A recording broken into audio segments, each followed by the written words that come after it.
Israel और Hezbollah के बीच cease fire को 48 घंटे भी पूरे नहीं हुए थे कि एयरबेस से इजरायल जेट लड़ाकू विमानों को उड़ान भरनी पड़ी और दक्षिणी लेबनान में एयर स्ट्राइक को अंजाम देना पड़ा। वजह थी दक्षिण लेबनान में हिजबुल्लाह की रॉकेट साइट पर आतंकी गतिविधियां नोटिस की गई।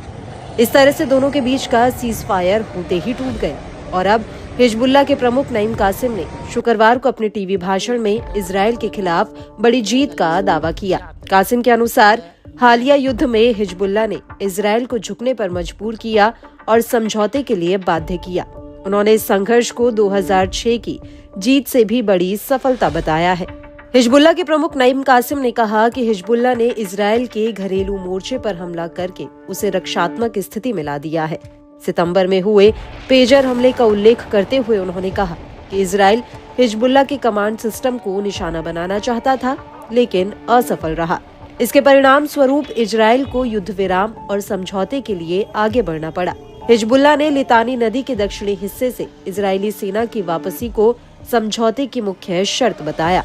कासिम के अनुसार ये हिजबुल्लाह की मजबूती और इजरायल की कमजोर स्थिति का संकेत है।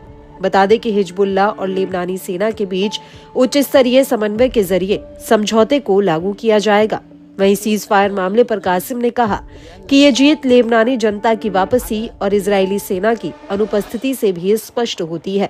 अमेरिका की मध्यस्थता में हिजबुल्लाह और इजरायल के बीच इस हफ्ते युद्ध विराम समझौता हुआ।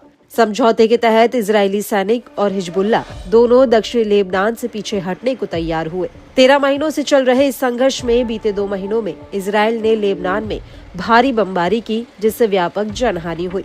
कासिम ने हिजबुल्लाह के प्रतिरोध और दृढ़ता की प्रशंसा की। उन्होंने कहा कि ये समझौता डर के कारण नहीं, बल्कि हिजबुल्लाह की रणनीतिक जीत के कारण संभव हुआ है।